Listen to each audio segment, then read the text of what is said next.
Now, that again is the issue that is at stake here. For the group, for the association that you lead as Secretary General, I was going to ask, how much impact have we made in terms of conscious change to the perception, to the awareness of the people, you know, in these areas? Have you really, because you see the fears that you have just, you know, enumerated here now of an implosion and then the urchins taking over seem to be very possible. So are we in any way consciously retraining or recreating the proper awareness, the proper perception amongst the citizens? I can say a lot of work has been done on the theory base, and then how to practicalize this thing. It's another issue. The thing that we are considering, and Ken Saro-Wiwa was on this before he was identified and eliminated. Chief Enahoro, a young boy, moved motion 1953, and then by 1985, when he was 82 years old, he still come up with this idea of the Pronaco People's Conference, which shows you that there are a real effort put up to see that we all bring our heads together to see how to run Nigeria so that we could not be the begging orphans all over the world. We have done a lot of work. What has not been done is that some people have been benefiting from this system for such a long time. They think they can still maneuver. But we are only trying to, they have not realized that technology say no, it's not possible.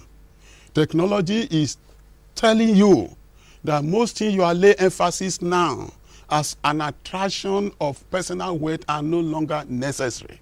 That the only thing needed is just feed people 3 times a day, clothe them so that they will not be destroyed by the harshness of the weather, have a shelter over their head. All others are secondary. Health is secondary because there are people who may not be sick. Once they are well fed, yes, once they are well clothed, once they are well housed. Transportation, some people may not travel beyond the radius of 5 kilometers of their life of 90 years. So, on the basis of education, not everybody want to go to university, start primary school, that may be enough for him. So, we have now to realize what we really need for our people. On that basis, do we need to bring our people the way we are doing now at Abuja? Is that why you should bring an Igbo man and a Yoruba man and a Hausa man and a Edo man to be together? Hello, 1 second. We have a caller online. Hello, good morning. Hello, good morning. Yeah, you're welcome, sir. What's your name and where you're calling from? I'm Ayo from Lagos. Okay, your question or your comment, quickly. Yeah, we just want to ask how we can control Nigeria because of the election. Yeah, okay. We don't know personally, I personally don't know if we continue democracy like this, it will be better Nigeria, or if Nigeria divided into some tribes. Now, you want to rephrase that question because I'm sure Comrade, I want to know if Nigeria can continue like or this. if Nigeria can survive. Okay, that is the question. If Nigeria can survive democracy or Nigeria can survive by dividing. Yeah, as I was talking earlier, Nigeria should not dream. They always say, oh, we have come together, we cannot disintegrate. But I always ask some of my Christian friends who always say so. What of the Hebrews? They stayed more than 400 years in Egypt, and they still discovered that they didn't belong. The Soviet Union had to have an empire, then later have a revolution, and have the Soviet Union with 16 countries. In our first year in 1990, they disintegrate. The question is whether Nigeria will survive or not is not really the question now. We would have liked to be together, but will you be together when the thing you see is always violence? That one part is deliberately looking up for devices to exploit the other group.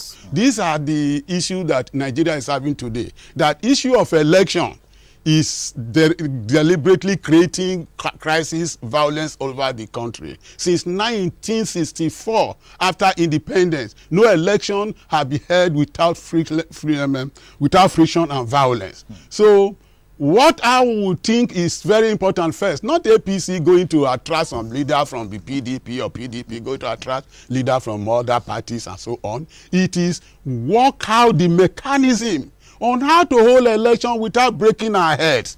You want to come and serve people so that they will have good water to drink. they will have the clean environment to live in. Is that why we should be clean ourselves?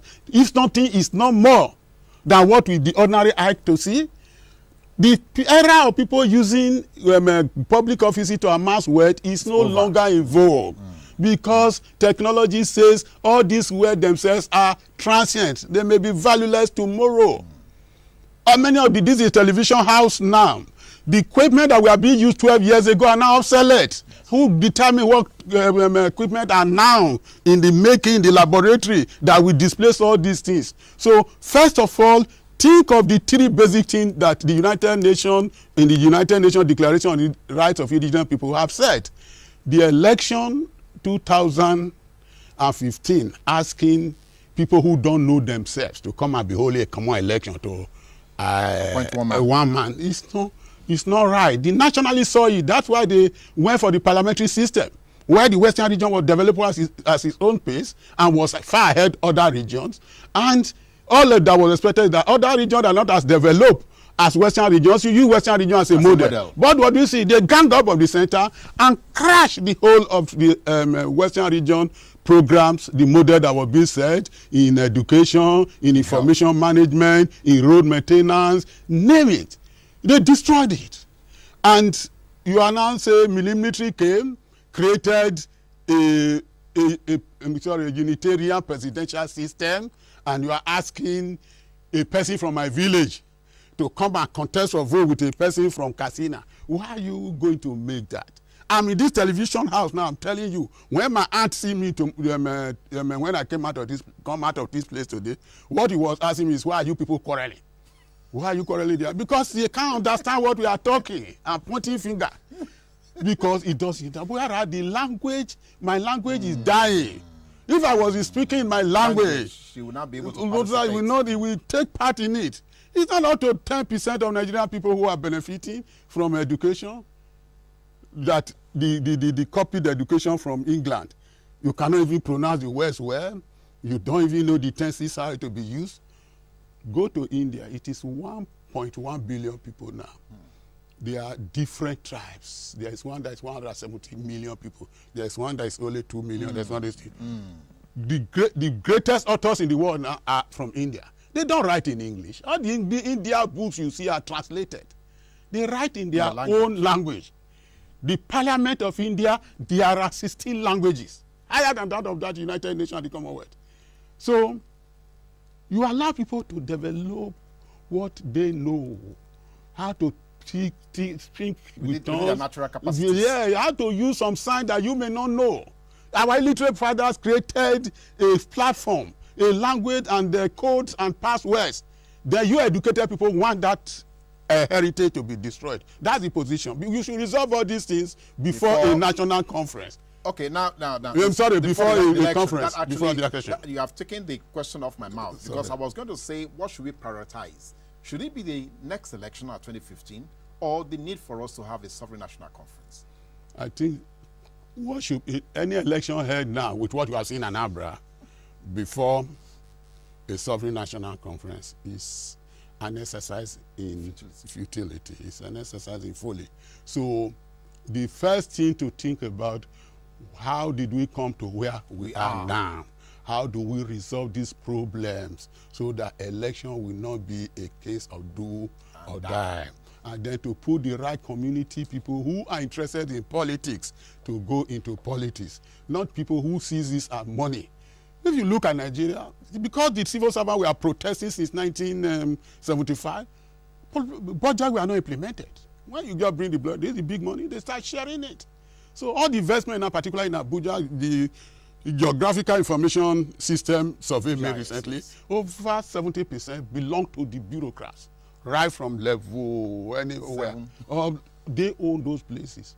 All the shopping malls, name it. Hotel, the choice hotels. If it is not they who own it, they are process who make money also from the unexecuted contracts. How do you continue holding election under that profile? Will you say you don't know about it? That Nigeria is no longer really attractive to a lot of the people, that some people are not serving it with their own genuine interest. This, I think, we should resolve before we now go to election. Now, the other issue that seems to be germane to this is the question of how do we engage the future generation Nigerian youths in this matter? Because I think for a large extent, I don't want to be pessimistic, but I think for a large extent, the Nigerian youths are totally disconnected from some of those things you have mentioned. Yeah, I think it was deliberate by the military.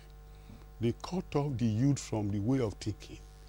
If you can be aware that it was the Nigerian students' brain that prevented Nigerian government from signing the Anglo Nigerian military pact. Yes.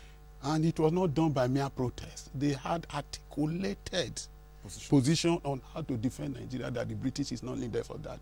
And they came to the parliament and presented it, and the committee was out to liaise with them, and they got their point. The youths have been dislodged. First of all, you just you disbanded their union, the Nigerian Union of Students. Not only that, you penalize and jail some of their leaders, and some even shot some of them at Ahmadu Bello, at the University of Ibadan, University of Lagos, Ife. So all these things dislodge them. But they didn't only dislodge the students. The National Council of Women's Society, when they speak in those days, they look at this thing, they provide their position, the government listen and look into it. The government, the military intervened and destroyed it, so fashion group.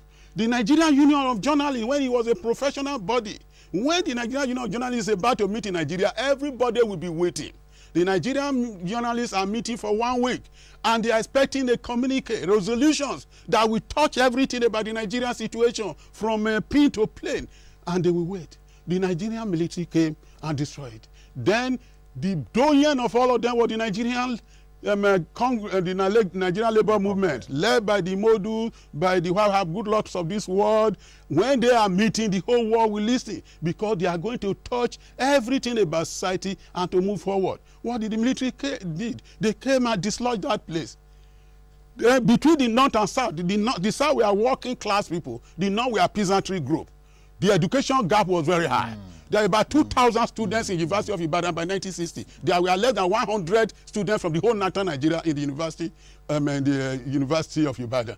You are certainly joined this people, you say they must have to develop at the same pace. If that is applicable to the military, it can't be applicable to the civil society, because civil society develop at different pace. And even the job of the military is monolithic. Just go and destroy that and do that. You don't want to hear a contrary opinion, because the target direct. Defeat Republic of Benin and send a result. If you kill the pregnant women, they are not that. That's the secondary issue. That's all we know is that place, their man must be shot, that they are not our equal. That's what the military is about. You cannot use that to run a civil society. But that's what happened. All the areas that make civil society function, that make democracy vibrant, were all destroyed. What do you see? The youth are the victims. Let me give you a small instance. When Europe was forming the European Union, it was now coming into shape. The students of the European Union, all they gathered, the strike of the student protests of the 1960s, that if you don't provide welfare package, you don't provide means of communication, because you are doing nothing. They protested, and the EU put their head into it and looked into it. Then in America, when the students, it was the students who came out with a protest that you cannot talk of a one America without looking to the issue, interest of the Black Americans, Black American and American Indians, and they protested. The American government said it is not the student who did this. Then they set up opinion poll. They finally discovered that the American students in America, some students are more informed in current 75% are more informed in current affairs than their lecturers. That 50% are more educated than their parents. So that was what led to the reduction from age 21 to 18 for voting. That was only in 1968 here. When you can talk of that in China, when China was always, you cannot run China, you cannot run communism on one leg. You must take the good of capitalism and join it with the good of communism. Of course, they said that they were going too far. They were trying to copy the decadent culture of the West, but they say that's what we believe in. They had the security to go and look into the matter. Instead, they shot 2,000 students. But the students said they are not going to back out. It is the government that need their corpses, not they who need it. All they are talking of the future. You are talking of the past. They don't say there is nothing in the past, but there is something also in the future too. What happened? After the death, what did the China government do? The China government came to their 11-point program. That's what is making China now exploded worldwide, industrially, financially. Everything is now a force to be feared by the West. So, in conclusion, we have a caller online. Hello? Hello? Hello? Hello, ma'am. Good morning. Good morning, ma'am. The baby also wanted to ask a question, I guess. Yes, I'm Agnes calling from Oyibo. What I want to know is, if Nigeria is decentralized, what happens to the minorities that have been displaced, even in their own regions? Beautiful. She says, if Nigeria is decentralized, what will happen to minority within the decentralized component? Yes, that has been looked at. That is why you have what we call welfare package. When you decentralize education, the federation account of the group as a whole will be used, one, to provide full employment. Those who don't have job will have unemployment allowance until they get fully employed. The elderly people will be paid their old age benefit. The fiscally challenged, the ethnic minority groups will not lose anything out because there is resources to take care of every city in the land, whether you are a minority, whether you are a majority, whether you are tall, whether you are short, whether you are disabled, name it. We are not the only country that is interpreting this program. We are not the only people who want to implement this thing. India is also implementing it now. UK, which all our citizens go to, there are minorities there. But they are taken care of. They are taken care of. It doesn't matter whether you come from Scotland, whether you come from Wales, you have your unemployment allowance, which is a dough. It may not be big, it's only £8, but a little girl of 18 that get that will not go and disturb her parents and will not go to somebody because he wants to take her out to bed. He has something to take, something to eat. All right. So in conclusion, what do you see for Nigeria? Conclusively, what do you see for Nigeria? Do you think we should take this step, or do we give it a little more time? I still feel that we should go back to true federalism. Is the only way out. When you bring people who have nothing in common, everybody only struggle for his own private interest, and then people will not be able to demand their right and have it. That is the problem. For me, Nigeria cannot disintegrate because there is no need for it.